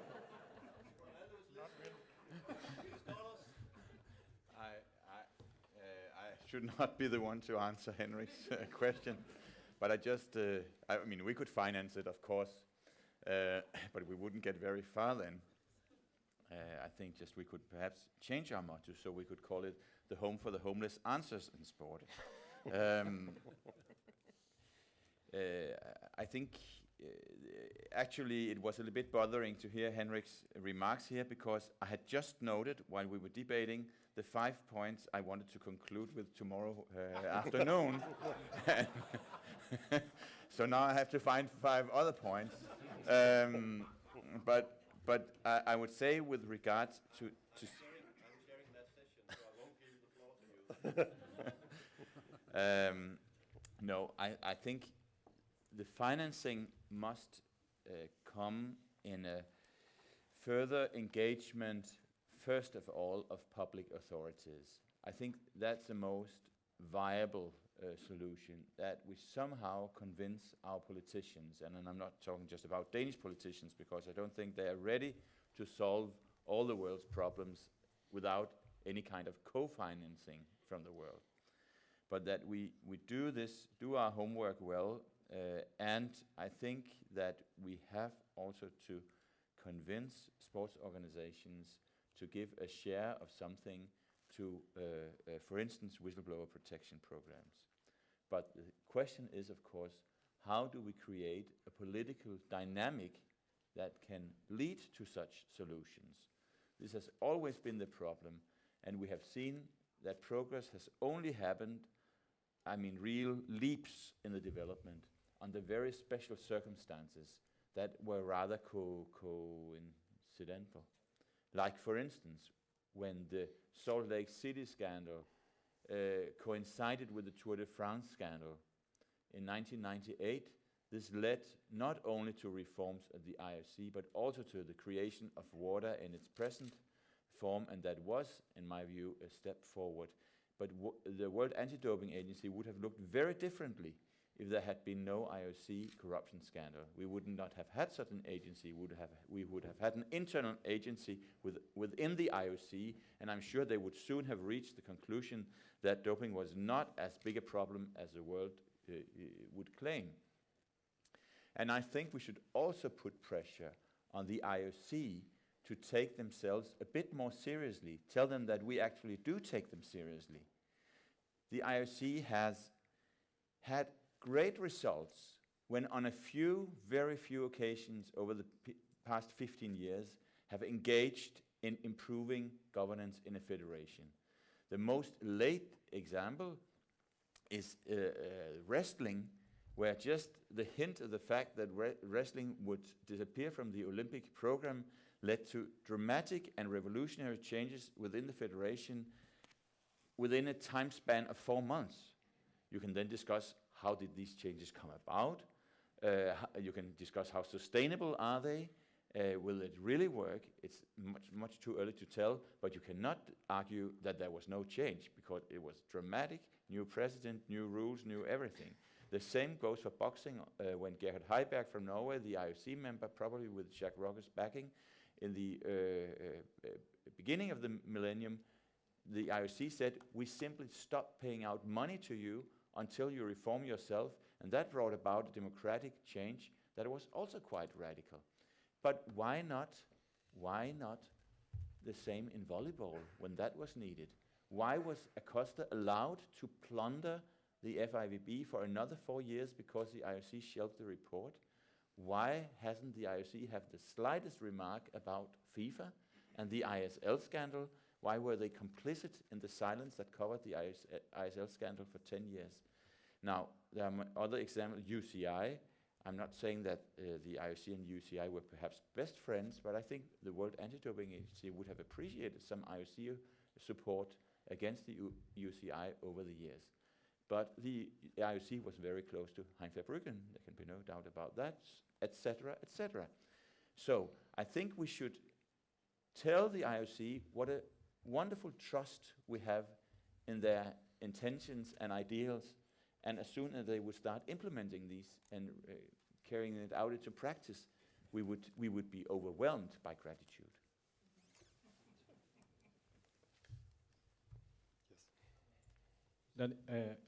Daniel Chang from Radio Cardinal, Paraguay. For Jaimie Fuller, did your firm engagement affect the sale, the revenue, or you just thought as an investment for the positive image of a firm engaging in cleaning the sport? Thank you. I hope, like Baagøe, that it does affect it in the long run. It hasn't. People don't see what we do and say, I'd better go out and buy a pair of skins. I mean, that doesn't happen. The reality is the things we do cost a lot of money, and it comes from our marketing budget. And I have a lot of internal fights with my management team, my CEO, and they're not very happy with me spending the money that I do. But I'm hopeful that in the long run, it will add value to our brand. But it's certainly, there ain't no return on investment for what we do. Not yet. The next question from the lady up there. Probably directed to Krista and more widely the panel. I can see a place potentially, whether it's protecting whistleblowers or whether it's actually making an example of the good countries or the good federations who have best practice, of a need to really publicise this. So, for example, Australia is forcing any sport that gets any government funding to adopt big governance principles, big integrity. It's also investing in things like play the rules to teach young children good values and ethics and all of this kind of stuff. Nobody's talking about it.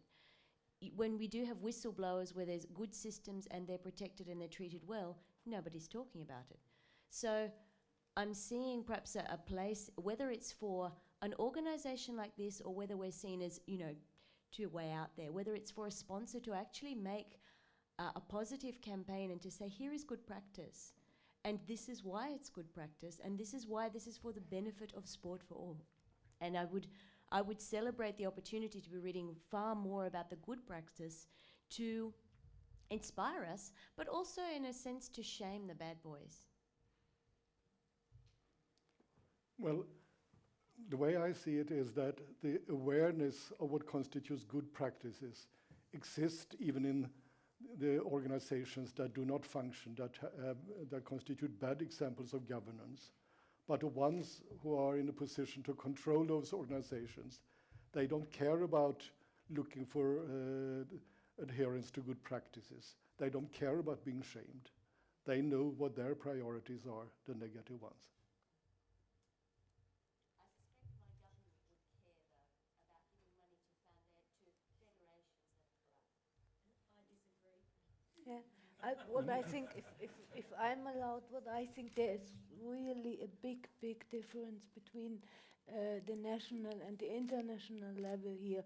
Of course, governments, also in Germany, they have certain requirements to sports organizations if they are funded by the government, even if sports is autonomous, has his autonomy also in Germany. But I would focus on another point, and this was the fine and the good experience with IWF.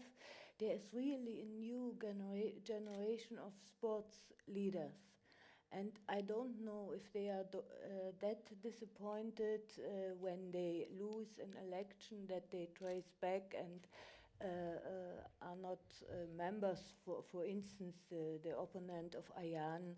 He got a new job, really good guy. He read your Agis report on good governance and put it in his electoral program. A lot of principles from there.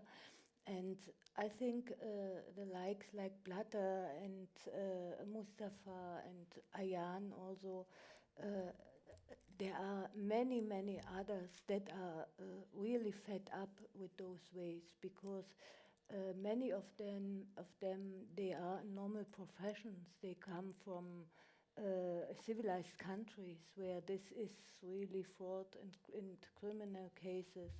And what I think we would have to do as the media to support the good guys within the federations. There are good guys, not only the bad guys, and that would be but just a way for journalists. And yeah, sorry, if I can just add. As wonderful as that sounds, I think the reality is that the media is not interested in the good stories. The media want the drama. when we did our thing with Ben Johnson, I had several people say to me, why are you doing this with Ben? Surely it would be better off for your brand to go and embrace a young, clean person. And I said, yeah, and all the media is going to be really interested in that, aren't they? You know, here's the guy that epitomizes doping for 25 years. He's the story. And he's the conduit through which we wanted to tell our story and campaign for anti-doping. And whilst, you know, we love to celebrate the fact that there's a guy or a girl clean or what have you, you've got to generate the stories in the media, and I don't think the media give a flying for a good governance story in sport. We have another question over there. Thank you. Jesper Frigas Larsen, NOC and Sports Confederation of Denmark. My organization represents 61 national federations. This is a question probably mainly to Krista because of your background. I would like your reflections on the position of the national sports federations in this situation where we've heard about mainly 4 international federations, but there are more who are more or less in the same situation. And being a national sports federation with an obligation also to pursue your own interest, for instance, as organizer of a world championship, you are in a very difficult position because on the one hand you have to pursue your interest, on the other hand, despite the very, very inspiring and motivating a presentation by Mr. Hansen about how you can turn around such a global organization like Siemens, it's probably not going to happen in all of the sports federations within a few years' time. I could take the example of handball, where Denmark, together with Germany, has just been awarded the 2019 World Championships, which means that they will have to entertain in this country the president of the IHF, introduce him to mayors, introduce him to the royal family, lick his back up and down, so to speak, on several occasions. And how can they keep a straight face doing that? Because they have to do that, and at the same time probably be in some kind of political opposition. What would your reflections be, and maybe some others? A couple of reflections. First, the continental federations, like particularly in Europe, of course, could be power players in a situation like this one. But the reality is that it's the votes that count in the end. I know I have very good contacts with the leaders of the European Federation. I know exactly what they think. And I'm sure that nevertheless, they and their colleagues, and I don't know about the Danish Federation, the Swedish, German, whatever, how they cast their votes in this recent election.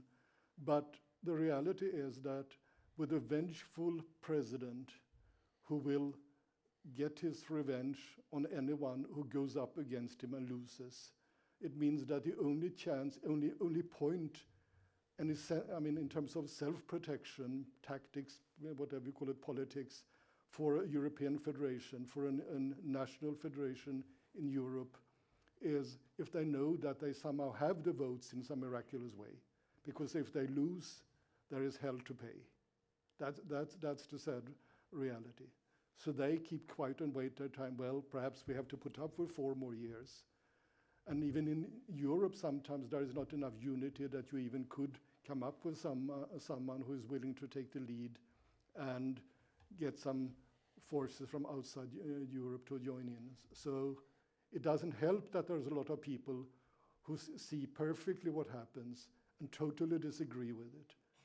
They have nothing to gain, everything to lose if they stir something up. And then a little bit national versus international federations. Frankly, in using handball again as an example, for the national federations in Europe, it doesn't matter a whole lot how the IHF functions. That's the sad reality. As I was saying before, the IHF primarily, shouldn't be that way, but primarily organizes world championships. And how that works out depends mostly on the respective host countries. But otherwise, the developed handball countries get virtually nothing from the IHF.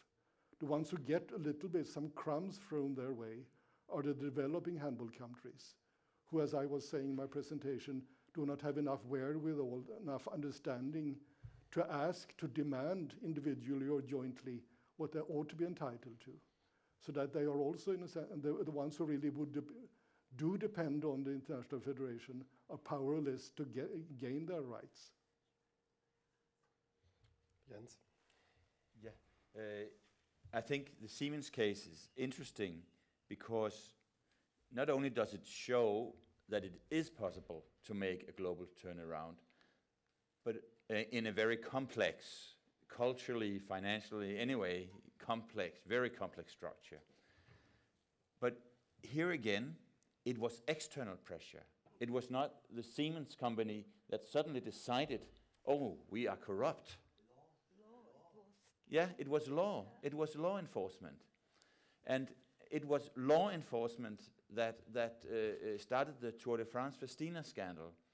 It was, to a certain degree, media and law enforcement with the Salt Lake City. It was, with the FIFA scandal, it was the media. It is external factors. And that is why I think one of the tasks is that those of us who are the outside of sport convince those people who are of course, in serious dilemmas inside sport, because the political reality is, as you describe it, as you describe, you cannot hold play the game speech at any occasion, just any 2 minutes in an international federation, you will get out very soon. We understand this dilemma, but firstly, I would appeal to those forces to understand that they should feed the external pressure. I think there has been a lack of understanding at the IOC, for instance, about the value of having external agenda setters. That can help. Then sometimes they can ignore them, and sometimes they can lift their own message by referring to what's happening in the outside world. And secondly, the alternative, if you are just only pragmatic, then you find yourself as responsible for a situation like we have seen in international volleyball. I mean, the Danish Volleyball Federation has not played a flattering role inside the FIVB. Nor has many other, nor has any other federation. Germany, no. Everybody has just kept silent because. So, one thing is accepting pragmatic reality, and for instance, handball deserves compliments. They tried to put up another candidate in 2009 from Europe because they were sick and tired of Mustafa, and then Mustafa simply cut the microphone when this candidate was about to give his speech. Everybody in the room saw it, but yet nevertheless the defeat was astonishing. Like, I don't remember exactly, like 135-25 in votes. Then I understand that they take a step back in Europe and say, well, it didn't work that way.